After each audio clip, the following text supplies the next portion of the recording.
Okay, here we go. Hey, what's going on, guys, and welcome to the TheSTiKSLive. Yet again, we are coming to you from YouTube rather than our stream, which I'll come and talk about in a second. But Landon, how are we doing today, sir? I am doing great. I just You like took a chugging swig of water. Are you entering into a chugging competition? I could. That'd be a good idea. I don't think I'd win, but it's been good though. I'm watching a lot of Marvel movies recently. Just got done watching yesterday, like last night, watching the new one, the Civil War one, and it was really, really good. I enjoyed it a lot, and Team Cap is what I'm going to be rocking with for a while. Don't spoil it for me, because I'm quite far behind on Marvel, and hopefully I can, pick my game up, if you will, in the coming weeks. It's a good movie. It's a good movie. Yeah. Now, obviously we were going to come to you live yesterday, but due to kind of some issues on my part and Landon's part, we couldn't, sadly. I was actually in London, and basically got the wrong train back. What kind of was my fault, kind of wasn't, but we won't go there. So I got back later than planned, and then also Landon actually had to go early because he had some family-related events to take care of, if you will. So with that being said, we are obviously coming to you live on the YouTubes. You're kind of the first exclusive, if you will. Today we've got actually quite a packed show. We're thinking and kind of looking at it as we always do prior to the show, like writing the show doc even. And we weren't thinking of we were thinking this would be quite a quiet week, but it's actually turned out, as every week turns out, to like just explode with stuff. Yeah, it's like one week you're like, oh my gosh, we have nothing to talk about, and then like 2 days go by and you're like, oh my god, we can talk for like 3 hours. And then it's like, oh my gosh, we have all this roster stuff to talk about. Wow, I cannot wait to talk about this on the show. And it's like, it doesn't really matter because it's like this one thing I talk about. Like it's unpredictable. Call of Duty is unpredictable, and this week it always seems Monday they just chuck stuff at us. They're like, TheSTiKSLive. Let's as soon as the show's over, we always have something going on. We have a tradition of like 100 Thieves. As soon as we were over and done, that got as announced. Soon as we were done, we were talking about the show. We had turned the show off. We're talking about the next week, and then we see the 100 Thieves announcement. Like, you gotta be kidding me! Like, why couldn't we have had that live? And then also, if we would have had the show yesterday, we wouldn't have been able to see the backwards compatibility for Black Ops 1. That's very true. So in a way, it's kind of a good omen. But we're kicking things off with the Varix 3 site and the BOA, which I know Landon and thermals. I think too. There's like a bunch of different sites. Thermal, I think it's another ballpark because I think it's. I mean, let's be honest. I mean, just broadly talking about this, I think from what I've seen on the European side of things, they're just going to stick these in gentleman's agreement. That's just the way it seems, because obviously it would make sense for them to at least try it. But from what I've seen so far, there has been limited use of the two sites. Now, that it be it, obviously, CWL is taking place as we are speaking. So, for all we know, like, all of the European teams could be using it, but from my knowledge, they're not going to be using it. And also, places like UMG and I think Game Battles have already gone ahead and banned these sites. It's one of those things that's like, they're obviously trying to make more sites viable, just like they've done with weapons. I think we're at kind of a good kind of meta at the moment, I would say, in terms of we've got a good variety of ARs and SMGs that can be used based off if anything gets banned with the normal weapons. And I think because obviously the two main sites are the ELO and the, I think it's the Reflex site, what's just the standard one, are very much opposed to anything else. They want to obviously bring some other sites in. But Landon, I know you've got a very burning opinion about this patch, especially the fact that there was no actual patch notes put in about them. So I'm going to let you say your piece, and then we're going to discuss it. Obviously, let us know down in the YouTube comments what your opinions are. If you've been using them in GBs or just competitive in general, or even pubs, let us know kind of what you felt from using them as well. Yeah, so one thing that annoys me is that if you're going to make a patch, if you're going to have something come out that's give us patch notes, monumental to the game, that revolves attachments, revolves anything, it should be in the patch notes. And in a sense, the patch notes are great. I enjoy having them, but there's no use in actually having them if you're not going to give all the information out. Now granted, I'm happy for what we have. I'm happy that we at least have something, but there must be like one person who was like essentially fired that has the in-between thing at Call of Duty or at whoever makes the game, Activision, whatever. There must be like one person who used to be there who takes the news from the game and then puts it in the patch notes, and then they hired someone and told them to do half of it. Like, there's some communication that's just not there to where this goes through every patch. It seems like I think there was something toward the beginning of the game that was added. I forget what it was. It's really kind of a bad example to bring up, but like there was something monumental that changed the game. Something to do with specialists or something like that. Or maybe it might have been like just the weapon tuning. People were like, this weapon is so different. Why was this not mentioned in the patch notes? And ever since then, it seems that every patch that we've had, we end up discovering new things. And how many things have gone through that we haven't even noticed yet because of them not being in the patch notes? I mean, I think this patch happened, I think, a day or two before everyone started to realize that these scopes that obviously have been buffed. I think it was all thanks to Drifter. Is it Drifter? Okay. If anyone doesn't know, Drifter's quite a big YouTuber. And covers a lot of Call of Duty in depth, like guns and kind of the pros and cons of them. But I think Kingdom said him on the 1v1 before. So yeah, definitely. I think he actually got his information from a smaller YouTuber, but obviously, you know, as things come up the chopping block, we eventually have found out a bit. But you're completely right. Like it's like us as content creators. It's like us making a video. Now, for the most part, most content creators will make a video and then edit it because obviously you want to get the start and finish right. So it's like us making a video where, say, we don't start talking until the start, like 10 minutes in, and then afterwards we sat here like scratching our head and stuff, and then we leave it all in and just upload it. It's like that. It's like a half job done, and it makes no sense. I mean, as you said, maybe this guy who used to do it has been sacked, or I don't know. But as you said, it's pretty monumental for not just competitive, but just pubs in general. Well, it completely, to me, like the whole idea of adding and increasing a scope is fine with me. Like I have no issue whatsoever in theory with the red dot site, the elo site, which are already fantastic sites. Really, the only two ones that people use, and honestly, like the difference between them aren't that big. Like I've heard pros talk about the elo works a lot better on LAN, and I mean that's beyond me. I have no idea, but that's like really the only difference that has happened with these two sites. So I like the idea in some ways of adding new sites to the middleware. You know what? You can use anything. That's the same thing with what their weapon tuning has been throughout this entire season. You know, making every weapon in some ways be viable, where you're not going to have one SMG, one AR. And of course, we do have that type of meta. That's always going to happen with the Call of Duty game. But for the most part, you don't get the Pharaoh, you want to bring out the VMP, the Vesper on occasion.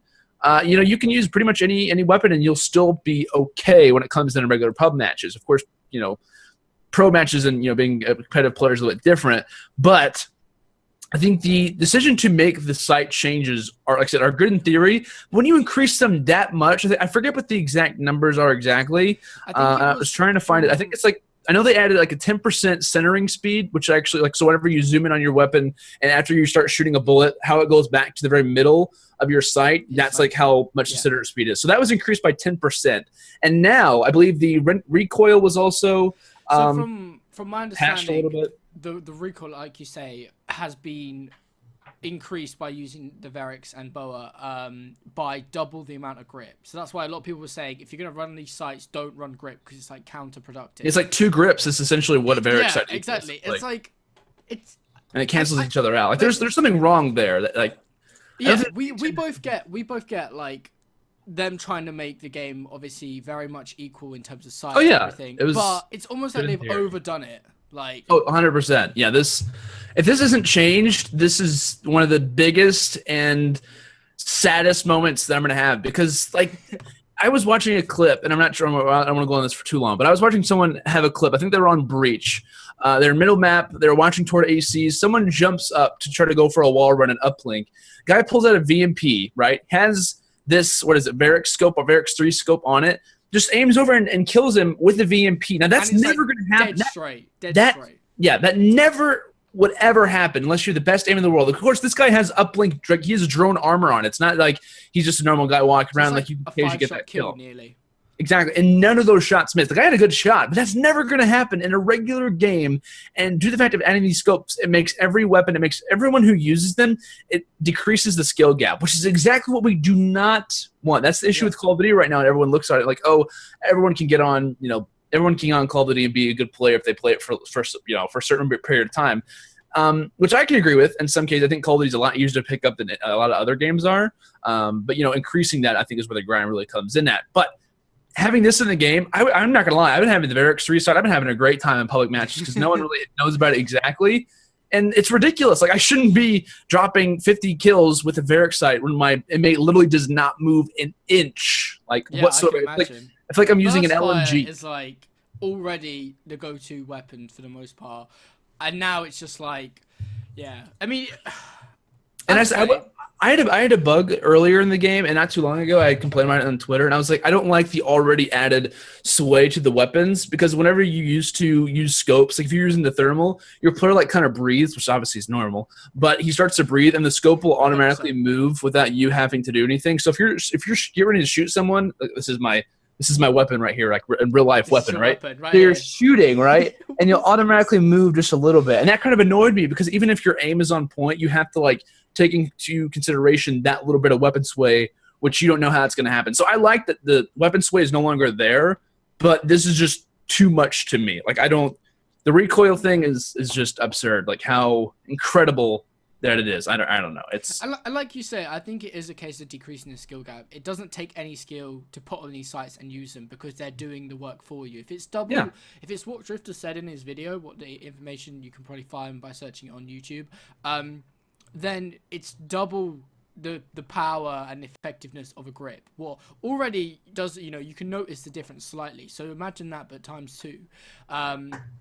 And plus, like, having quick draw on and on, like, something that fires so fast as a Vespa, that's a very worrying sight. And a lot of times, as you said, it's going to come down to luck. That kill that you mentioned, I'm pretty sure the video's on Twitter somewhere. Would never happen. Like, there's no way, especially with someone, as you say, with drone armor. Like, that's easy, like a 5-shot minimum kill. So yeah, but as I said, it's already been taken out of game battles in UMG and probably Gfinity as well. So and again, like what I've seen in Europe, I think it'll just go under gentleman's agreement, if I'm honest. Like, it's evident they've been using gentleman's agreement all year. Well, I saw in the online tournament yesterday that the ESL 5K, was that where it was for Europe or whatever? I didn't watch that exactly, but I watched the highlight that someone had posted on Reddit. I forget who it was. I just know it was on Fringe Search and Destroy, and one guy ended up getting a ace. And he got it in like 8 seconds, but he was using the Varric scope. Was it Reedy? It might have been Reedy. I think it was. He had a Varric scope. But as impressive as it was, he would have not, I don't think, gotten those kills as quickly as he would have if he wouldn't have had the Varric scope. So watching a weapon literally not move, to me, completely, in some ways, muted what I would have thought had he actually put that in the sight. Yeah, as long as you get that first bullet on target. Whoever aims first is essentially what it's like. Yeah, if you're rocking and then that's where it'll come down to people using a Vespa, because of obviously the fire rate of a Vespa. You're effectively putting on this scope is basically countering out what we've done to the Vespa to make it not the most dominant gun in the game. What really sucks. But let us know what you think down below of that. Obviously, we'll have to see kind of what happens going forward. I'm sure they'll make changes going forward. We know Activision and Treyarch are very good at doing this. Whereas Landon's going to be shaking his head for a very long time. But, they want a balanced game. So if this is overkill, then obviously they're going to kind of tamper it down a bit on the next buff when either that comes out. But moving on, some very exciting news for FaZe. What I think has definitely been needed this season with how things have gone. Replay's obviously coming off of LG and going into retirement. We didn't really know what was going to happen to him because he's not really that kind of personality that can make a career out of YouTube. Haven't really seen him too much kind of on analysts and stuff like that. And it's now been officially announced a couple of days ago that he's actually going to be the coach for FaZe. I know you made a video and I made a video. And I think I got the impression from your video at least, and I think it was the same kind of with mine, that this is definitely a good move for FaZe. I'm intrigued to see how Replays obviously does in this role because it's a new role for him, but I think it was definitely needed considering how kind of inconsistent FaZe have been this year. Would you agree?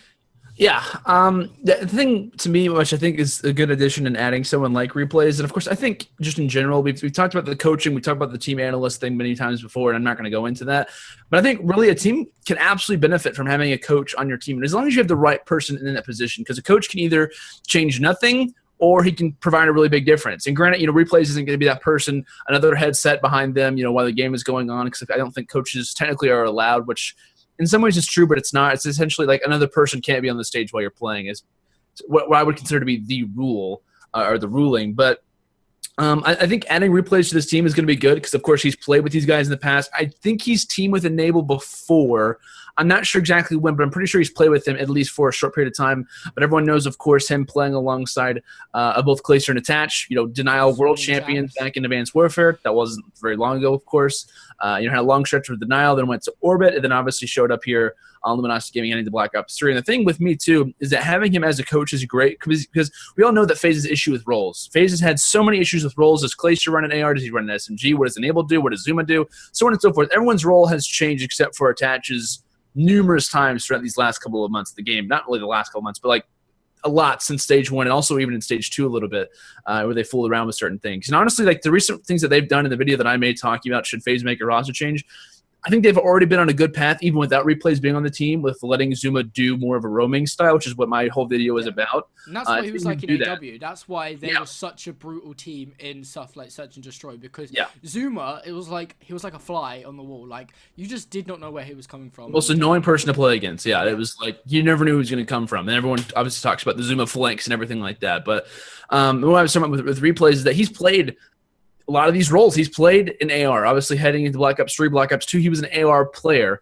And now, in Advanced Warfare even, he was a hardcore objective player. Probably one of the only long-lasting objective players that we had throughout all of Advanced Warfare. So he's played these roles. He knows the positions that certain players are going to be in these type of situations. So he knows how to transfer over. He knows who needs to be rocking where. And, of course, having chemistry, having a vast history of playing Call of Duty, and even with this FaZe brand, because I think he was on the first FaZe organization that had a competitive team back in Black Ops 2, and also got them some really higher place finishings with players like Methods, Embos, and I think Heist back then. Yeah, there's all sorts. But yeah, so he's had a vast history with these guys. He's got a lot of chemistry. He has a lot of knowledge of the game, and I think out of game, he is a very, very big motivator. And I think he's got to kind of recruit these guys into wanting to play a lot more often and kind of help what issues that they could have. So I think this is overall going to be a good thing. I don't see any hardcore negatives coming with this, I think. So. Yeah, most definitely. And I can only obviously echo what you said, and time will tell kind of the impact it plays. But the more bigger looming issue here is the role of coaches in general, because there's a lot of discussion about coaches being banned in the CWL, not being allowed a presence on main stage.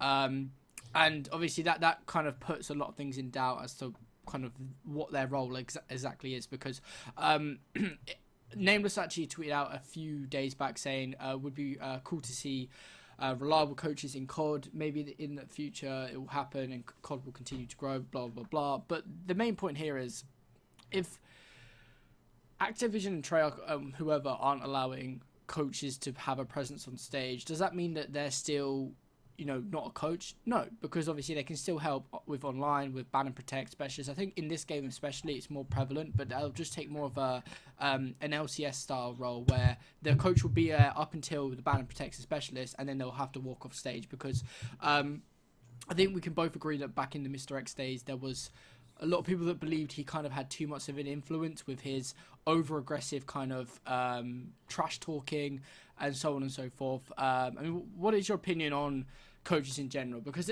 I think we agree that they're good, but it's like trying to figure out the kind of best solution to this problem with the CWL. Yeah, it's a hard thing what the Call of Duty season's in right now, because it's like the definition of a coach. Like what I mean, the definition of the coach is varied. Like is he on the stage? Is he not on the stage? Is he an analyst? Also, is he there to provide like what exactly is he there to do? Because like we talk about in Halo coaches, for example, there are certain coaches, especially like Tally for. Is really good, great coach, because he can call out, when the weapons are going to be up, rockets. They have like stopwatches and clipboards, and they're like, exactly. I've never seen, like, it's the funniest thing. It's like they have to have someone up there to like call that out, because the player's not going to be like, oh yeah, 13, 12, 11, like calling out people at the same time. That's not going to happen. So they need someone like that to do a certain role in that particular way. That's what like Big Timer was for the Opti Gaming team. That one event, I can't remember what exactly it was, but you guys got to get my point. But for Call of Duty, it's like, what do you need a Call of Duty person there for? Do you need them live during the banner protects? Do you need them, as game preparation, or are they there for more motivation? Like, what is the definition of a coach in Black Ops 3, or definition in this Call of Duty game specifically? Because I think in this game, it would be a really good opportunity for a coach to be there. But if you are having that constant battle, back and forth, but I think if you're in a booth, I mean, which is what Call of Duty's in right now, I don't think you're going to have that issue of someone yelling at another player, or even I know the major issue. In saying that, just to play devil's advocate, we have seen a massive reduction in booths in Call of Duty. That's true. That's true. That's a good point. At UMG, yes, we do. But other than that, I think this year we haven't actually seen, like, all the ESL studios. They're obviously very much open. That's a good point. Do you think one of the reasons potentially is the kind of over association of Call of Duty and cussing and just kind of a bad image, if you will? Because obviously a lot of people, when you think of like a COD kid, you think of a little kid like 13 just screaming, saying cussing all over the place. So do you think one of the reasons is maybe to kind of better the image and branding of Call of Duty esports? I mean, yeah, I think that's kind of like what the reason why we're not. It's like the explanation of it, but not it being said. It's like, hey, let's just not do this. This is the reason, but we're just not going to admit it. Yeah, and I think that's definitely one of the reasons behind it. There could be a numerous amount of different things, what a coach can provide. I know there's always been issues, and I heard in one of the CS:GO events that happened a couple of months ago, where the commentators were talking about a certain strategy, and no one was watching the coach, and he ended up having like one of his ears open so he could hear exactly what was going on. I would talk to his team in game about it, and they ended up winning the game and then got forfeited for it. So like that stuff can happen, and I think whenever everyone thinks of Call of Duty, you think of, oh, that's going to happen because Call of Duty is the worst thing out there. Like CS:GO is way more traditional. Well, we take drugs apparently, according to I can't remember, like COG, CS:GO. Yeah, just we take drugs and we we drink. By the way, come out of nowhere. I mean, Adderall is one thing, yes, but that's not like a drug, if you will. It's a, who knows, man? Maybe the coach should get drunk before the game and, starts yelling at random callouts and starts heckling the referee. Like anything can happen. Like the referee just like shouting at him, like, can you imagine? It's just there's a number of different things, and I think Call of Duty is just trying to stray away from it because there could be issues that come, and they're like, we just want to have to deal with this in general. So they can't really get rid of a coach because it's like saying I can get rid of my manager because like the coach can still talk to them out of game. He doesn't have to be on the stage. It's just the fact of he can go there in between series. Like there's not going to be any trash talk. There's only trash talking during the actual game, and that's I think why there's no presence of coaches on stage. I think it's more than applicable for coaches to have a presence in between, like helping with the ban and protect, like we see in the LCS for League of Legends, or with strategies of the other teams. Yeah, but I mean, this brings into like multiple kind of discussions and stuff regarding an analyst. Like, is there a need now for a coach and an analyst? Because the point I made earlier this week is the fact that you can't expect a player to grind up to 8 hours, if not more sometimes, and then also on top of that watch other people's streams to kind of learn what they're banning, their strategies, and all sorts of things like this, because there's not enough hours in the day with them having to sleep and eat and do other things, and some of them have to still work. So I think too, some teams are like, well, ban and protection like this. We know what this team bans. It's like, do we really even need a coach at this point? Like, I don't know if Replays is coming onto this team to help them with like out of game stuff. Like, of course, in game, like on the fly strategies and stuff. Like, hey, you guys did this wrong in the game. You did this wrong in the game. Or is he there, like I said, to do that analyst work and see what other team strategies are? And I think personally, from a little bit of an experience that I've had, I think someone who is like an analyst could definitely revolutionize a certain team. Because I know like certain instances that have happened where a team, ended up having a certain strategy and it was countered. Like there are certain things you can do in a game that can win you the game in the ban and protect system and the specialist draft and whatever you do and knowing the other team. But it's the fact of, is that coach, is that analyst going to do that much work? And with the person that's hiring them, is that ability actually there? Like we haven't really seen an example of an analyst come in and revolutionize a team. We don't have that example yet. And so that happens until one team takes that risk and does it, or if Replays is that person to do it. Only then, once everyone sees that it works, is only when they're going to do it also. So that's just – I think it definitely could do it, but you have to have the right person to kind of step We haven't seen it yet in Call of Duty, though. I definitely agree with that. And I think as well it's the fact that because it's another person. It's like another player that you're flying out there, that you're rooming, that you're like. Well, yeah, they're expensive. Not just that, but I was thinking more on the side of like, obviously it's all well and good knowing the other team, but if you don't play well yourself, if your gun skill isn't there, if your own strategies and kind of teamwork and chemistry and rotations and whatever it be aren't there, then that's the kind of over-residing factor. So obviously, yes, coaches and analysts, I think we both can agree, have the potential to be very much a positive impact. Especially in this game, in any way they can be negative, like you said. But it's a case of there's so many other external and internal factors that are bigger that, as you say, are they really going to make that significant difference compared to a player who, for the most time, and we've seen it in the past, knows more than even the developers, knows spots. Oh, absolutely. Yeah, and I don't think anyone who is saying that isn't saying like, oh my gosh, they need an analyst who knows more about the players. It's not that. It's just like knowing what the other team is going to do when it comes down to specialists, when it comes down to banning certain things. Like to ban a certain specialist to get this against this team on this map due to this strategy is very, very in depth. But if you do it correctly, then it could win you around. It could win you a game. It could win you a series. It could win you a championship. Like there's so many little things that could happen. Like I said, I'm not trying to like say exactly everything you're saying again, but like I'm with you.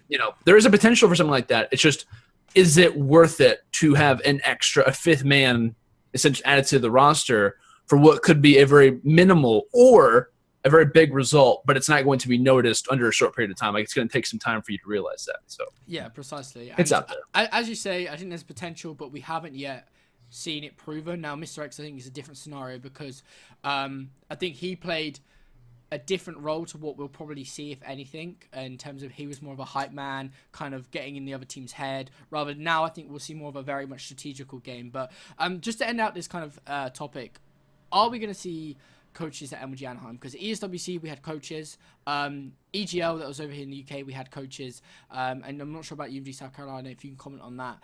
But it seems like open events, it's a lot more kind of easy to have a coach because obviously you have so many stations. You can't really have an organization kind of ban coaches because anyone can just stand behind a team and, you know, call out things regardless if they've got a headset on or not. Like, compared to an open bracket, at least from the NA side of things, to a main stage is monumental, not just because of the position, but the fact that you can have 30, 40 people standing behind you, one of those being a coach. I mean, all you have to do is take off your headset and start talking to the coach about your game afterwards. When it comes to the main stage, you have to be inside the booth or be on the stage. And, of course, there's a lot more people around there. I watched one time at, was it Dallas maybe? I can't remember. It might have been Dallas or D.C., and I don't think coaches were supposed to be there. But one guy just plugged his headset in, plugged it into one of the Turtle Beach things, just started talking to his team. Like, and no one really cared. Like, it wasn't that big of a deal. But when it comes down to main stage, though, that's when everyone kind of worries about it. And I'm not sure if that was even like an actual match. Like, some players, whenever they get eliminated for the tournament, will just play like scrims, or they'll just like, you know, play against another team. Like, people were actually making a tournament after Dallas whenever the championship bracket was going on and their teams got eliminated. They actually, all the players, I think it was like a 5-team tournament that they made, put like $20 each into a hat and started playing. Why not? By it's themselves. Like, yeah. It was a free station. You could do it. So they might have been doing that. That might have been one of the teams who were part of that whole thing. Yeah. But just in general, though, like, you know, it's very difficult to point out what a coach really does provide. Is he worth having? And what's the definition of a coach in Call of Duty? Exactly. I don't know. We really don't know. Especially in this game, because we haven't had it for a while. Exactly. I think it definitely varies, and yeah, I think this is just going to be interesting because, as rightfully the players and people like Nameless have said, they need someone that knows the game inside out, like the players, to be in that role. And a player coming out of retirement is a perfect, you know, candidate for that. So yeah, absolutely, it'll be very interesting to see. Anaheim, I'm going to predict there will be coaches because it's going to be such a big event that I don't see how you can kind of really. Well, what do you mean by coaches, though, Thomas? Because technically replays will be there. But so technically that would be a coach. But do you mean like coaches in general or coaches on the main stage? I think coaches in general. I think main stage they'll be stricter because obviously. But this is the whole thing. It's like it's completely contradictory because all these events are challenge division events which technically come under the CWL. Yet ESWC, there was coaches on the main stage. Pamaj was a coach. He's clearly not a coach. He was clearly just there for the fun of it. Well, he was there. He was labeled as a coach. Like whenever you sign up for ESWC, he was labeled as a coach for the team. That's why he could go up. He wasn't like a random. Like, you can't just get someone random from the crowd and say, "Oh, he's our coach." I get that, but if anything, that's just an insult to like COD Esports because he's clearly. You know, don't get me wrong. He plays Call of Duty. He's good at it, and he probably has a fairly good understanding of COD Esports. But he's no coach. He's no. If anything, that to me is an insult. Him being in that role because he shouldn't be there. Like, if you're gonna actually, have a coach, have like someone like who is kind of more credible, if you will. It just feels like the only reason we stuck him in that coaching role is because I believe there was a lot of problems with letting people that weren't players and coaches out backstage, so it just feels like they put him in that position just so he could be, access all areas. But that's another story. I don't know if I wouldn't say like it's an insult necessarily. I would just say like I think he just wanted to be up on the stage. Coaches were allowed, and Optic wanted to have someone who would like hype them up during the game, like that. In a sense, not saying that could happen in the future, but if you have someone in your organization and they're allowing coaches, and you just want someone to maybe give you positive, not like I hate when people say, "Oh, I need positive vibes, bro." But like just like a positive like reinforcement, like, "Hey, that was a really good kill, Krim. You did really well that game, Karma." Like little stuff like that, I think are big. Now, granted, should Pamaj have been up there generally? Probably not. Of course, that was an accident that he was on the. Like whenever they labeled the team, like here are the 4 players, and they listed Pamaj as a coach was an accident. But I mean, in general, I can see where you're coming from, Tommy. Where it's like you're not really making a mockery of what Call of Duty Esports is, but it's like it is kind of unprofessional looking. Yeah, it makes no sense. In a way. I know what you mean because it's like it's a definition for Call of Duty that we can't describe because it's like coaches. What's the draw? Where do you draw the line at when it comes down to certain things? When it comes down to Call of Duty, because we're much different than every other esport is, and it's very hard to talk about certain things because it's never happened before. We don't have the definition of what is a coach, what is an analyst, what is this, what is that? Because why? We don't know the rules. We don't know if coaches can sit on the main stage at Anaheim because of the Call of Duty World League rule book. Where's the Call of Duty World League rule book? We have no idea. There's so many unanswered things that we don't have, so it's hard for us to force an opinion on something because ESWC Europe might have formed a contract with Call of Duty that none of us know about, where they can allow coaches to be on the main stage, Dinge for Infused. Little stuff like that. We don't know, and it's so hard for us to form an opinion. If we're wrong, we're looked at as a bad guy because everyone else knew about it. It's a hard thing to talk about. Yeah, it's just I don't know. As you say, I could be wrong, but in my opinion, Pamaj, in no way, in my opinion, influenced Optic Gaming enough, to kind of. If they would have won regardless if he was there, basically, I'm trying to say, because he's not a super candidate. But then in saying that, there's a whole question of, do we really need coaches if we have this world class team winning without a coach? But let's know down below about that. That's another whole topic that we could go on and talk about. But moving on. So we obviously had the start of Stage 2 Challenge Division online events. I believe there wasn't one for North America or ANZ for whatever reason. I'm not sure what happened there, but there was one for Europe, and we'll give you kind of a little brief recap of what went down. Some interesting matches. It's fair to say that people were very touchy because obviously I think the seedings were done off Stage 2 standings, and Hypergames were obviously the number 1 seed. Everyone's calling them this big online team and all sorts, and just whatever, it is what it is. But at least it wasn't random. That's all I'm going to say. At least it wasn't random. At least there was something. Yeah, because it has. I think it was random for Stage 1, I believe. I may be wrong. Yeah, I know, for ESWC, for example, they did the Season 1 standings, which was Infused and Millennium and whatever. Infused had a higher seed than Millennium, yet Millennium beat Infused. Well, they didn't even play them, but they still beat Infused at Stage 1 playoffs. Yeah. What? Makes no sense. But anyway. I'm glad it's not random where Millennium got what? How many teams are in this? 129? They didn't get the 128th seed. They're playing Infused round 1 or something stupid like that. At least there was something there, not to be that positive guy, but I'm glad that something was there. Positive vibes. That's right. No, but anyway, so what basically went down is we had the final between Hypergames and Splice. Two teams that actually have a lot of hype around them at the moment. Obviously, Splice's amazing performance at ESWC. Hypergames, this big online team that haven't actually lost in the league. They're actually going up against Team Infused right now as we're speaking.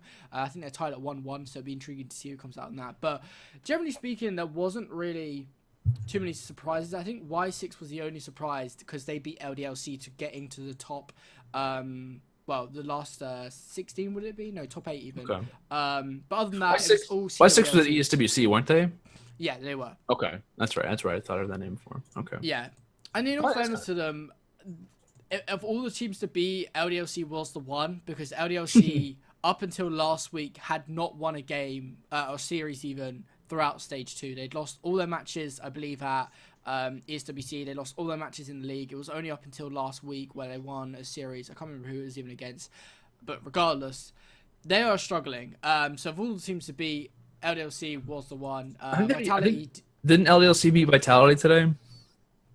Isn't that right? Let me check. I haven't actually looked at what's happened today. Give me 2 seconds. If Goalie has actually updated this, I presume he has. I can look it up. Yes, they have. They beat Vitality 3-0. What, funny enough, is the only team that are doing worse than them, who are on a 0-9 losing streak. Gosh. 0-9. They just need to have all their tournaments at the ESWC LAN. Yeah, I know, right? Have all their fans. They need that massive crowd behind them. That series versus Hypergames, if anyone missed it, go back and watch it. The French fans went ballistic when Hypergames got knocked out. But Splice ended up winning it. Not too much of a surprise. They beat Infused in the semis 3-2. But it was probably one of the closest series of the entire bracket, I would say. We had Epsilon and Millennium in the quarters as well. It was quite close.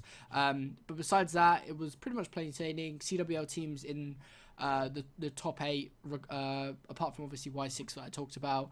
Yeah, it was pretty much bog standard. I'm still not happy the fact that the Pro Division teams are in this. I don't see why they should be because, let's be honest, they don't need the points. All these teams that are winning are easily going to qualify for COD Champs. I believe if you get through to Stage 2 playoffs, you qualify for COD Champs. So I just don't understand it. I don't know the format, to be honest. Like I know like the way the playoffs work. I know like for the NA playoffs, I think the top 8 or something like that for.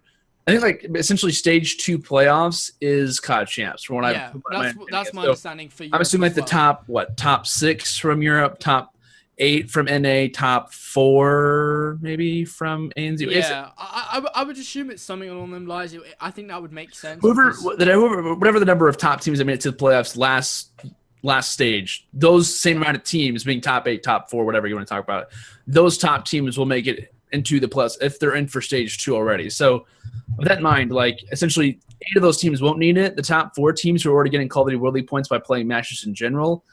I don't know. Like I don't know like the conversion of like Call of Duty World League matches to online tournaments. Like will they actually need them or not? Like will it be a fair format? You know, I don't know. It's hard to talk about because I personally have no idea like what the point difference between World League matches to online tournament matches. I've heard that like it's a much more substantial amount of points in the CWL Pro Division, but again we have no. This is the thing again that frustrates me. It's a lack of logistics and kind of announcement. It'd be nice if we just had like what Gfinity did for their last 2015. At the end of I believe 2014, they announced a full schedule covering Call of Duty, FIFA, CS:GO, Hearthstones, everything of what they'd be doing throughout the entire year. And I just wish we had that from Activision so we knew exactly when all the dates were. We knew where Stage 2 playoffs are. We would know when COD Champs are and so on. But next week we have an ANZ event followed by a European event the following week after. But interestingly, we don't have any news on NA events. What's quite intriguing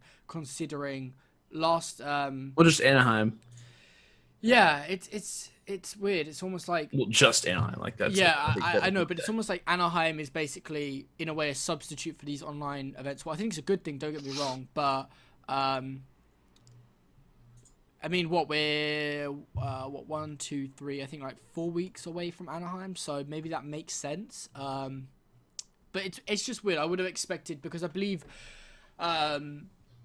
Last stage, we obviously had UMG South Carolina where you could get points and you had the 25Ks as well. What was actually, for the most part, quite significant for some teams and players outside of the CWL Pro Division. So we'll have to wait and see. But yeah, ANZ next weekend, Europe the week after. Not sure on NA, but obviously if it does get announced, we'll let you know next week. And yeah, so Splice win the first one. It'll be interesting to see going forward. They are clearly emerging as a very...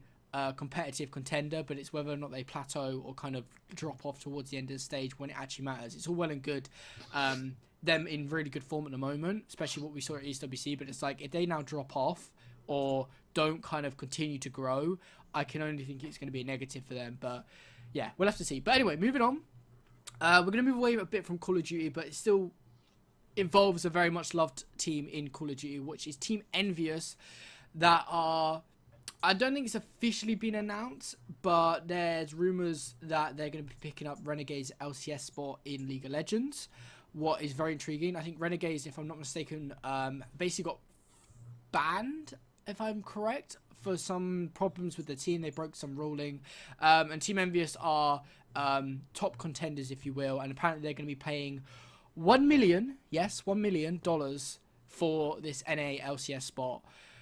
Mind-boggling, Landon. Just happy birthday, Astro. Like that's like his present or something. Like he gets, I don't know. It's like happy birthday. I'm gonna give away $1 million to get a very good team in NA. That's the thing. That's the cost it makes, man. Whenever a spot opens up in a major league, everyone wants to jump on it, and the amount of money when it comes down to Call of Duty is obviously much more than things that we're dealing with. Like when it comes down to things, like no one's ever bought a team in Call of Duty for $1 million. If there ever has been, feel free to let me know. But I've actually been trying to get into. I know this is completely off topic. I'll get back to it. But I've been trying to follow Call of Duty Online, which is basically a game that's played in Asia. I think for the most part, I know Japan. It's very prevalent, and I've been trying to find out teams there.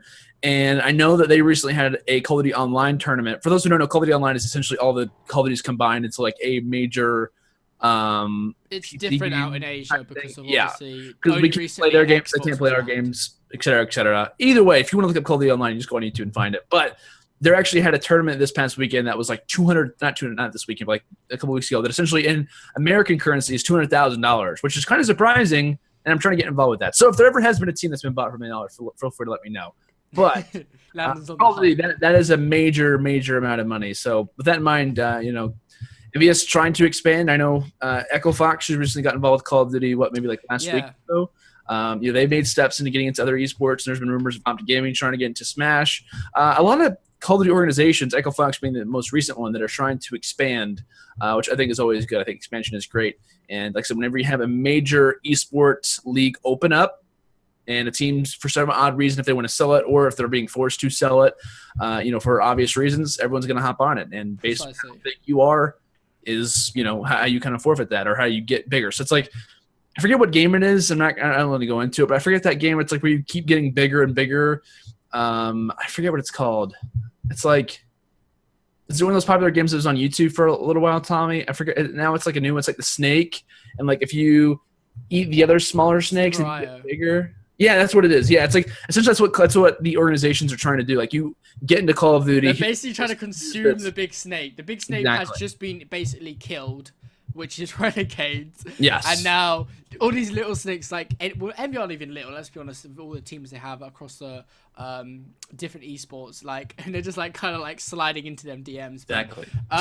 No, it's really exciting. That was the worst example I could give, and I was like, other than the snake thing. You're gonna get my point, though. You're gonna get my point a little bit. Yeah, precisely. I mean, it's really exciting for Envy to see how far it's progressed, and to think that it all started in Call of Duty is like just so humbling in a way, because it's like, yeah, they kicked it all off with us in Call of Duty, and it's like, look where they are now. It's just like, it's crazy to think about. I mean, look how well their CS:GO roster's been doing, and what was it? Not recently. They suck. Well, kind of.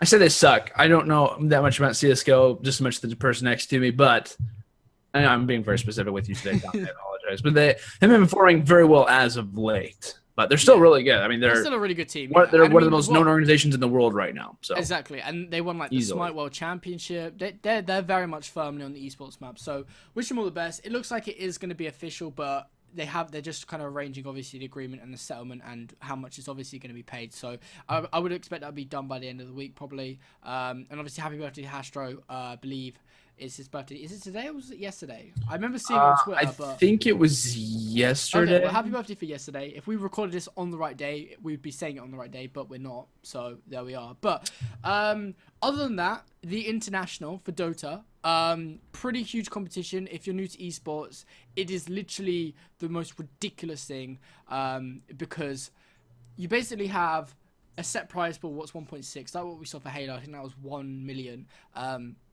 And then on top of that, you can crowdfund on it, like what we've been pleading for in Call of Duty for the longest of times.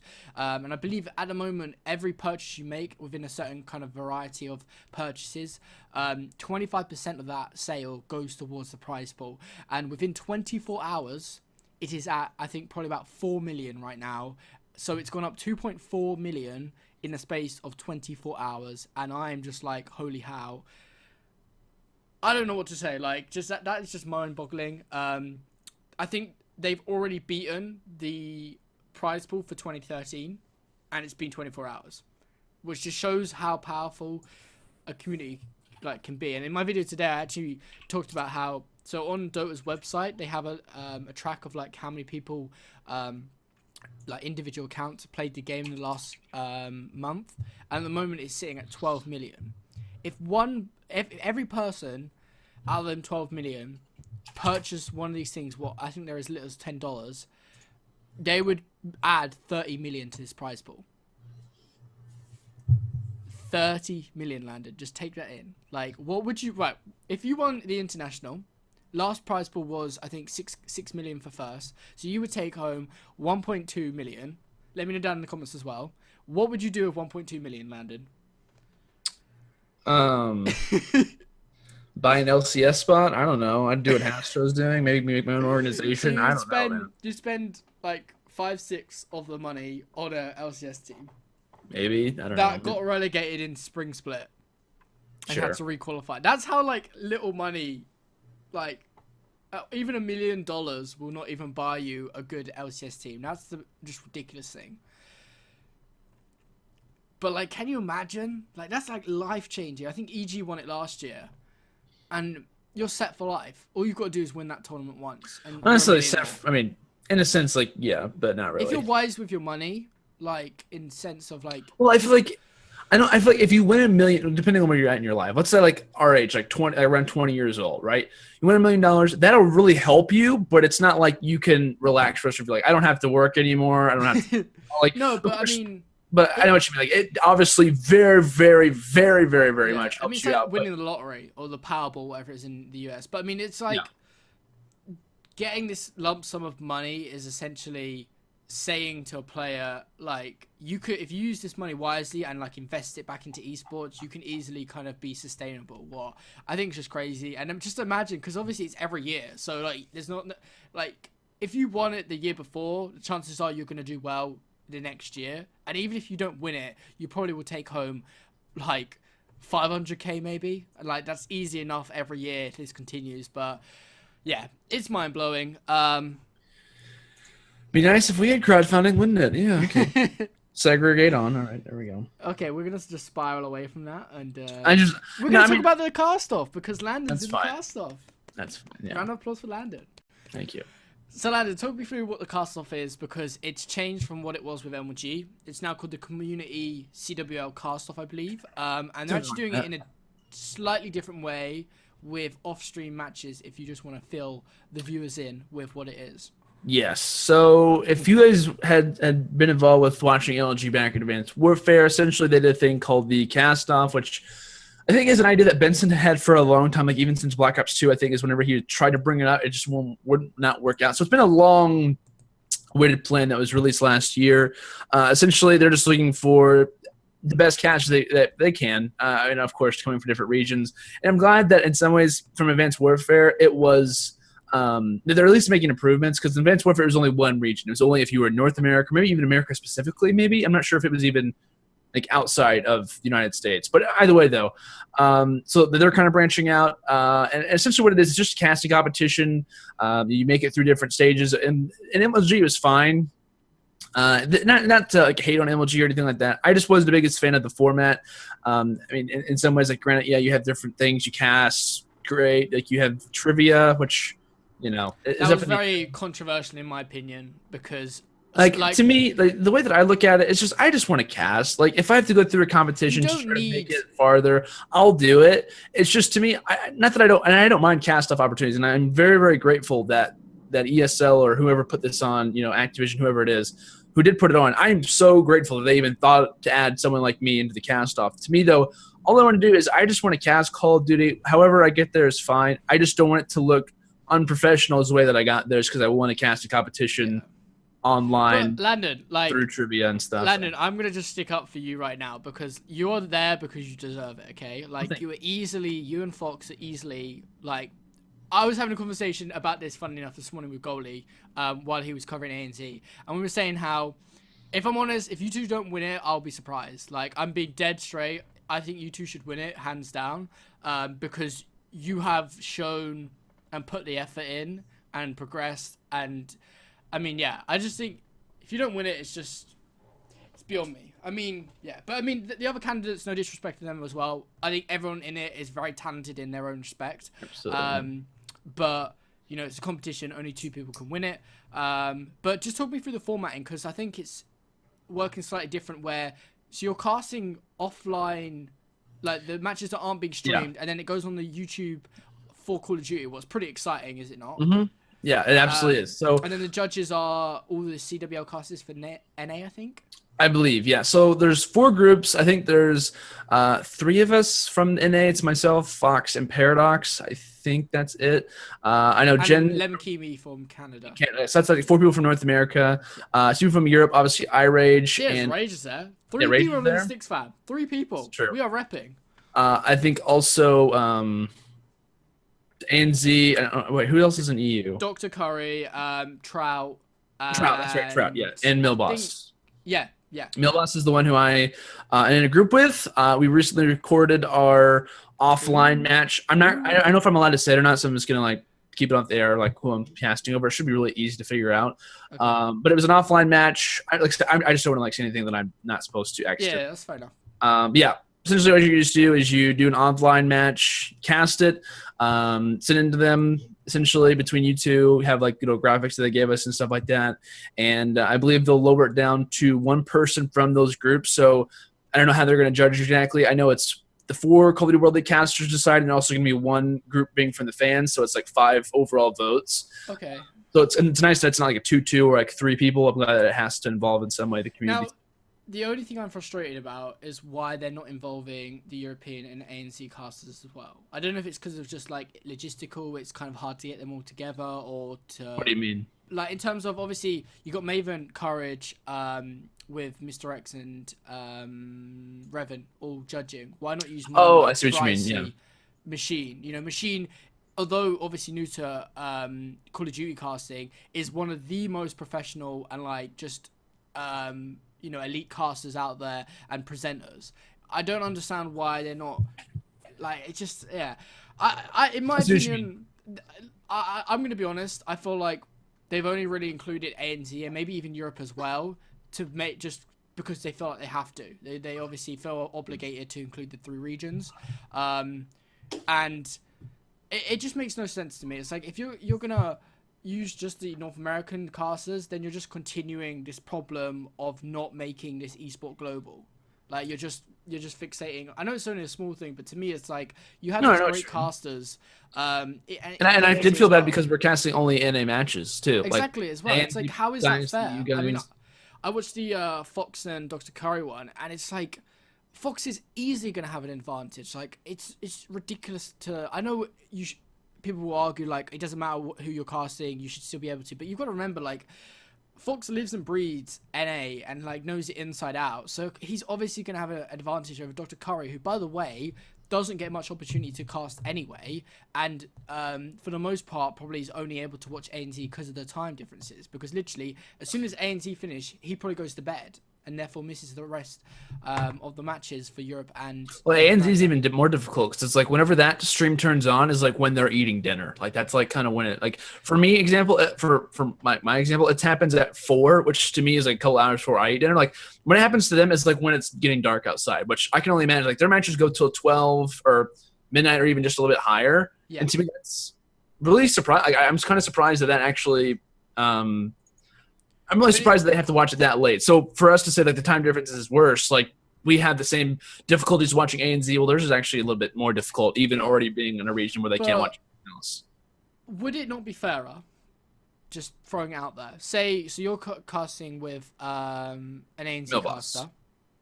Would it not be fair to cast over a series that is not in both your respective regions? So that's what I said. That's what when we were talking, he was basically saying, you know, I might have to do like, you know, play-by-play. You have to do analysis, which I'm fine doing analysis. I prefer doing analysis at a desk rather than casting through it. I can do it. I just prefer to do it otherwise. I can mention things in here like that. So it was a little bit awkward for both of us, him especially because he's not used to obviously casting over these players. But yeah, I wish that in a sense potentially we both who were in the group casted over a region that was not ours, which I think would be kind of interesting to say.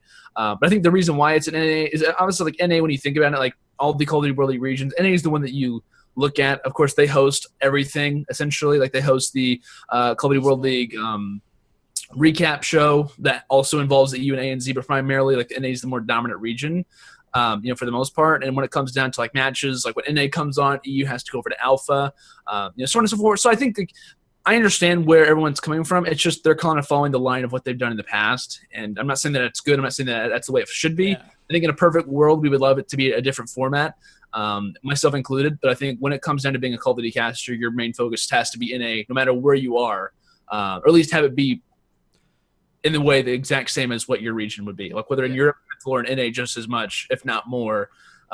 You know, so it's kind of unfortunate. I feel really bad for people who don't watch it as often, but you know, it's just kind of the way it goes. I mean, at the end of the day, it's a massive opportunity for yourself, Fox, absolutely, and everyone else obviously involved. And you know, you can only be grateful for this opportunity, but I think we're just trying to be a bit constructive. There's little things here and there, and just in my opinion, maybe just my opinion, people may disagree, but it's just not helping make this esport global by kind of secluding it to North American matches, North American judges.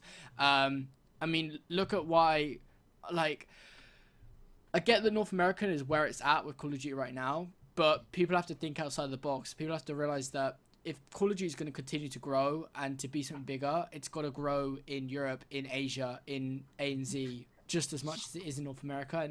And I'm not like defending them because I'm a part of it. I'm just saying maybe as time goes on, they'll improve on stuff like that. Like they'll realize, you know what, these guys, they're not used to watching this. We can't blame them for not wanting to watch or not having the opportunity to watch every region. Maybe as the competition continues, they can have us be answering questions or doing trivia about other regions, which to me would be fine. Probably Europe would be a lot easier for me because I'm able to watch that compared to ANZ. But like, you know, I hope that as time does go on, if they have another one, which I'm probably expecting that they would have another one.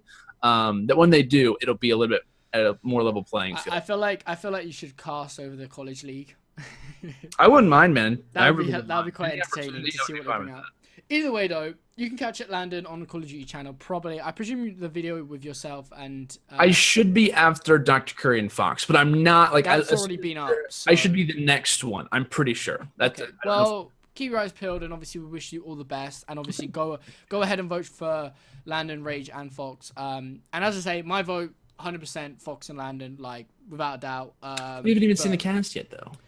I don't need to. I know your abilities. I've seen everyone else cast. That's just my personal opinion. I'll still watch it, and I'll still obviously, you know, be that hater and see you. Like, I don't want Landon to win. Like, hate. Just hashtag whoever else is on it. But no, in all seriousness, it's a really good opportunity, and I believe the two winners get to cast at COD Champs. I think so. It's what I've heard. That's a really big honor. Like, I've never wanted anything more, to be honest. Okay. Well, I mean, not to be weird, but like really though, like that is the ultimate goal. That's the ultimate goal. I mean, once you've casted COD Champs, you've done it all in Call of Duty. Well, but yeah, I mean, you've definitely experienced some of the highest levels of all time. Yes. Precisely. Well, we wish you all the best, and I'm looking forward to this video. It's going to be very interesting, and as weeks go on, we'll obviously see who comes out on top, and we'll have like a party when Landon wins, because we all know he is. Like I'm like Mystic Meg with my ball. I already know it. But moving on. So CWL we're going to touch on real quick because I guess we'll kind of skip past Europe. We kind of talk about Hyper Games. They're like 7-0 or like 8-0 in the league right now probably. But still, like, there's still a lot to play for, and there's all sorts. I want to more focus on NA because NA is very intriguing because we have DT, I think, still second in the table. Like, what the hell is going on? Like, am I deceiving? My eyes deceiving me or something? I feel like this shouldn't be happening. I don't know, man. And like, H2K are top, by the way. H2K, yeah. Like H2K had a similar run to, I mean, not like a similar, but like they started off 3-0 in stage one, and then they slowly kind of like fell down. But like, yeah, we have two teams. What I think was H2K relegated, or did they automatically make it? No, they weren't relegated. No, they were. They were relegated. They were, and last then they season, requalified. as well as DT. So two teams who were relegated in the last season are now at the top of the leading boards, along with some of the top teams of the game. But like, seems like Optic Gaming, they're 4-2. Rise Nation are 4-2. FaZe are 4-2. Envy is 3-3. Complexity though, 1-5. They've been doing this boot camp at like a proper like coaching facility and stuff. Like I'm very bizarrely confused as to kind of what has been happening, because looking at their losses, they've lost to Elevate, OG, and FaZe, but they've also lost to DT and 100 Thieves that we would normally consider teams that they can pick it up against. But I don't know, man.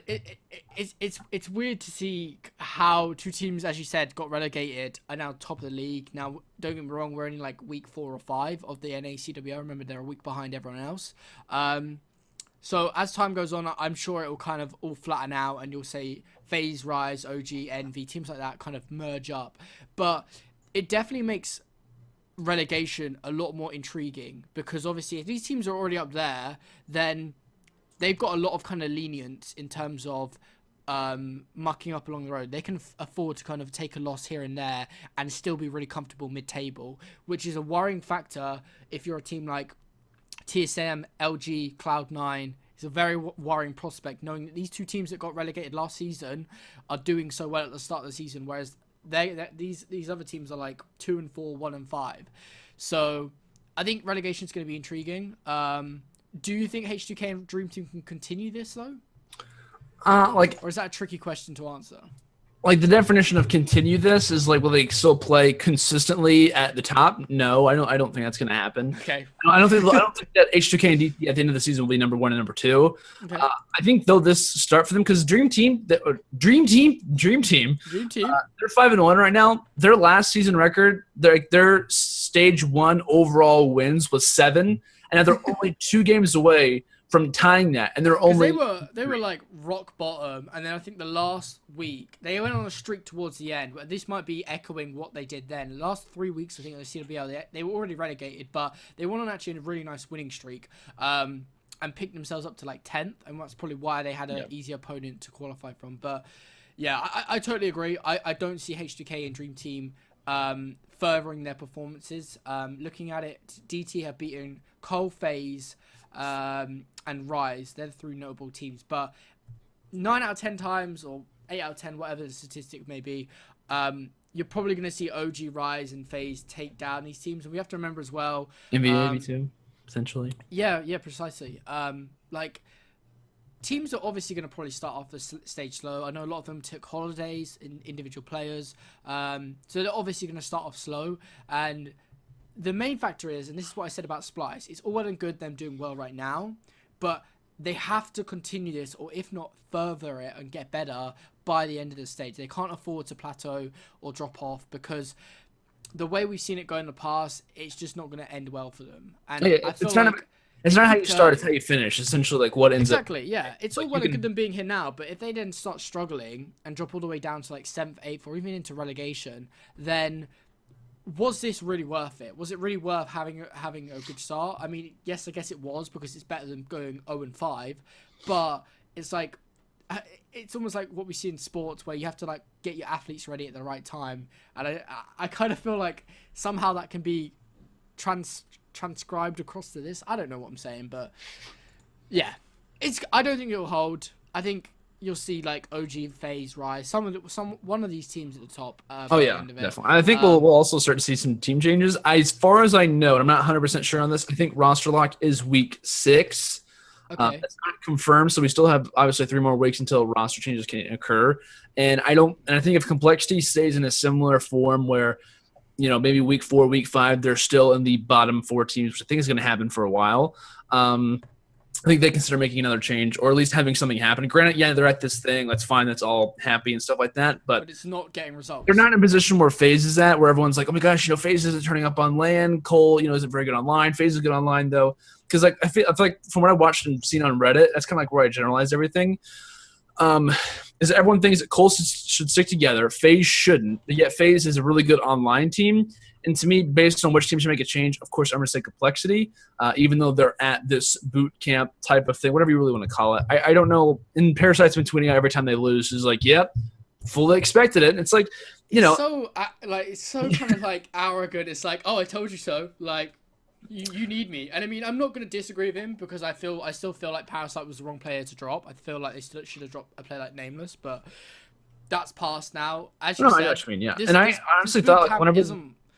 Like, it's not getting them results. It may be really good for chemistry and stuff, but like, if they can't even get to playoffs to kind of use this composure and chemistry and all these things they've used, like similar to the OG boot camp in Ghosts, it's like, what was the point? Like, it's just wasting their time when they could be practicing. So, I don't know. I think they'll pick the game up though. But like you say, I think if we get to, I mean, do they have any substitutes at all? They have Neslo, but they could use Neslo, because obviously he's on Echo Fox. Well, I don't think he's not going to leave that team. Exactly. Well, it's saying that if you're in Neslo's position, but again, like, if I'm in Neslo's position, I don't take that, even though he has the potential to get on a league team. He did the same thing with DT heading into stage 2. DT offered him a spot whenever Parasite and Spacely didn't work out. Well, more specifically, Parasite didn't work out. He was offered a spot on DT, and he was like, no. Like, Silly had the same opportunity. Silly said no. Like, there are players who have had a brilliant opportunity to get on a league team, but realizing what is at stake, the fact of, you know, your reputation, not really being targeted, but like, you know. And also, like, you might be just like, you know, just you could be a player that's you could be in there for like a couple days, then automatically, yeah, you could be sent down for a roster. Then you can't even play with your own team. Like, you're in an even worse spot. Like, you're relegated. You're on a team that probably is going to not make it into the already top 8 for playoffs. Like, I don't blame some of these guys for not wanting to, but. That's the issue, man. The complexity. Granted, you got rid of one of your most hostile players, but you also got rid of one of your best players who literally did a lot for your squad, obviously, based on what has occurred. Of course, like complexity previously was a really good search team. That really is what won them a lot of their games, is like their search and destroy performance. That really isn't there anymore because Parasite's not there. He's not the pre-sniper. He's not the person who call-outs. Like, yeah, Nameless is there. That's fine. You can judge a player who responds really well to someone kind of giving him a direction on what to do, where to go. He needs a dictator. He needs someone Ricky's like a great Parasite. Yeah, but Ricky's a great player, but he's kind of like not. I don't want to say this rudely, but he's like a sidekick in some ways where he can do the work, but he needs like not like a duo. But you guys get my point. Like someone to kind of someone with him, communicate. So yeah, I'd definitely say. Sorry to cut you off. Complexity are definitely the team to watch this week. They're playing Rise and TSM, I believe. Their TSM game should be really close, and based on how Rise played against DT. Rise should probably that might actually go game 5, to be honest. And I know it's like because it's hard to generalize what's going to happen. I watched the DT versus Rise game, and the way that DT won was they clutched in CTF. They made some really big plays that Rise wasn't expecting. They won the hard point, which completely surprised me, and they also won the game 5 game 5 search and destroy, which Rise almost came back. So. To me, the major part of why DT ended up beating Rise in that particular series, you might be understanding why I probably know much about that series later on down the line. But the really main reason was because Killa was the thorn in their side constantly. And if you can have a team who clutches up in search and destroy, you catch Rise off at the first hard point, maybe even take an uplink off of them, similar to an Opti Gaming where they're not always in the position where they have to come back. I mean, you can take a game off of them. That's what happened to Rise Nation. They got caught off guard, and the game 5 happened, and game 5 veterans being DT, they ended up winning it out. So, maybe the stage 1 was just kind of like a rough start for DT, a rough start for an H2K, which is always a potential. So we'll see what happens, though. I don't see that complexity. I think they'll get better, but I don't think we're going to see this monumental change where they completely go up to like top 5, top 6. We've rarely seen, as you say, a monumental change in a team that hasn't made a roster change, that has implicated them in just accelerating up the league or accelerating. I'd say we haven't had a monumental change in a team in the league that has seen positive results. Yeah, agreed. Yeah, we've seen negative, but I totally agree with you. Yeah, but definitely for me, complexity team to watch. Europe, I think Hyper Games just because they're still unbeaten. But ANZ is interesting because I believe Orbit have just they're undefeated, aren't they? They're undefeated. I believe they've just beaten the record for most wins in a row. What's 9? Now, I don't know if that's in ANZ alone or with North America with what Optic did last year, last season even. I think it means like, I think Optic went on a longer spree than that, but I think it means like overall wins. I think they beat their own record. I'd be like overall wins without a loss. Potentially. So like, starting off or having a streak, like an overall starting streak, like the longest team to have a streak of wins without a 0, like in the loss column. That makes sense. Yeah, I'm with you. Yeah, because it's like Optic went 20-2. They could have. I don't know the exact number. I think they won like 11 or 12 matches in a row. 13 win streak from stage 1 for OG. So yeah, I think that makes complete sense from the get go. Like and whatever there. So like there's them. Then there's like Hyper Games chasing them. Like But that's pretty much CWL, obviously, taking place as the usual time. Obviously, Europe, as I said, is going on right now. Then North America will be going on after. And then we've got Wednesday's action as well. We'll be discussing highlights of next week. So definitely check that out on our Monday show. But other than that, I think that pretty much is it for CWL. I mean, it's not really too much happening too much. It's obviously still quite early days into this stage. But as we said, Dream Team and H2K doing phenomenal work, really helping themselves out with surviving relegation. Complexity have got a really big mountain to climb. Splice, they need to keep going, I think. They can't get their foot off the pedal. Hyper Games, are they a warrior team? Are they an online team? You make your mind up. And Orbit, GG's, like, doing really well. Enough said, really. But last thing I think to mention is what actually happened today, and what is one of the only good reasons why we're having this show today, which is actually the Black Ops 1 remastered for Xbox One. That I just saw a tweet from Charlie Intel, and over 50,000 people are currently playing it on Xbox One. What makes me so happy, like, just not to get confused though. A lot of people were like, "Oh, it's remastered," yeah, because obviously COD 4's been remastered, but it's not. It's just exactly how it was in on Xbox 360 and PS3. But now on new gen with, I believe, updated graphics, presumably. No, it's the exact same game. Nothing changed. Oh, okay. So literally, You're It's like playing playing on you're your playing Xbox Xbox 360 game on Xbox One. Yeah, nothing. Okay, so DLCs there, everything. which I guess makes sense because if they did obviously up the graphics, then they want some money out of it. Oh yeah, absolutely. That makes complete sense. Which yeah, so if you're an Xbox user, if you have Black Ops 1, I don't Best know COD how game. Best COD game in my opinion ever. But that's the one that I got into Call of Duty in general. Yeah. So that's why I think that. Okay. I've always been a fan of Trail games, but we won't go there. 30 days on that game, I think. 31 days. Jesus. A month of my life has been spent on Black Ops 1. And I don't regret any minute of it. Yeah, I was gonna say, like, that's like the best hours of your childhood. 96, G11, AUG, Galil suppressed, bro. No, it's just all don't even get me started. I could start a podcast on Black Ops 1, the YouTube scene, the Call of Duty scene in general. We didn't have a throwback episode where all we do is talk about old YouTube drama that happened in Black Ops 1. I was there. A 12-year-old Landon was there, like just figuring out what my life was. But because you used to compete, didn't you, to a certain extent? No, not really. Oh, okay, maybe not then. Well, I tried to, like, back in Ghosts. I was planning on going to a LAN, but I never did. Oh, okay. You know what we should do just for the fun of it? Like, one time... Go to a tournament together? You, me, a goalie, and someone else. Like Crush or something? Crush got a PS4. Maybe King. Crush, yeah. Oh, Hitch will just snipe. Oh, yeah, Hitch will be a scumbag. Hitch will just sit there like, nah, I'm camping in spawn. I'm pre-sniping this lane. I'm like, we need you in the hill. We can have Hitch make a documentary about us if we want. No, because you know what happened? Mid-game, he'll get up and start filming for Vision. That's true. He'll start vlogging. Like, he'll have, like, a POV of his perspective. But, no, regardless, though, that pretty much does it for this week, guys. Thank you so much for tuning in. And apologies, the show was not live. But, you know, we're changing it up a little bit. And hopefully we'll be back to our old ways next week. And, yeah, that pretty much does it. We actually covered quite a lot of topics that I think we didn't realise. And, obviously, that have kind of cropped up over the last couple of days, so it's been really interesting. But I'm gonna let Lando do his intro. Outro. Not intro. We're not starting over. No, thank you. Yeah, let us know down below if you'd like us specifically to get on anyone. We did try to get people on for this week, and we do pretty much try every week. But sometimes you have to understand that because they're gamers, it's very much last minute kind of telling us if they can and can't, and obviously with the time we stream, it can lead to complications. But you've got anyone in the scene that isn't even a player, maybe he's an org owner or a personality or something else, then feel free to let us know down in the comments below. And Landon, cue outro. Guys, it's been your dude, your bro, your man, your ally on the internet. Guys, it's been Landon. Thank you so much for tuning into the video on YouTube today, as well if you're also on iTunes. I really do appreciate all your guys' support. As always, it's been a fun time. Thomas, myself, goalie is here in spirit. Goalie's here in spirit, yeah. But I really appreciate you guys for obviously tuning in every week. And I really appreciate it. If you guys would like to, of course, if you want to vote for me at the Castoff, I want it to be objective. If you feel like I do deserve it, not just because you know who I am. Landon will follow everyone that votes for him in the Castoff. I would really appreciate your guys' vote. Heard it here first. Landon 2016 is essentially what I'm saying.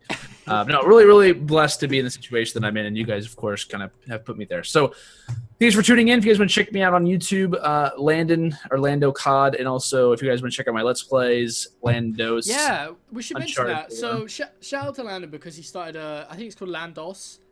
It's just like, it's Dos, like it was just added an S to my name, like Spanish Dos. Landos. Okay. I just thought of it one day. Yeah, it works. It's cool, I guess, maybe. But yeah, it's just like other content like Overwatch, Uncharted, stuff like that. I wanted to brand it so that like it's not like Lando 2, like because no one's gonna watch a secondary channel, especially when I'm not that big of a YouTuber. So with that in mind, that's just what I did. So yeah, it's just something. I think I'm on episode like 12 of Uncharted. So I'm trying to grind those out. I've been doing like technically triple uploads like every day, with 2 of them being Uncharted, 1 of them being esports related. But yeah, my other channel though, my regular one that everyone probably has already subscribed to or at least knows of, will stay the exact same. Nothing going to change with that. So yeah, which is awesome. But yeah, that pretty much does it for this week, guys. Thank you so much for watching. My name has been Tommy. We will see you next Monday at 5 Eastern or 10 p.m. British summertime if you're from Europe. So tune in. We're gonna try and obviously do our best to get someone really good and entertaining on. And hopefully you're slowly going around. Hopefully we can obviously get some juicy topics to talk about, and I'm sure there will be. But as I said, thank you so much for watching, guys. This has been the TheSTiKSLive for episode number 90, and good night.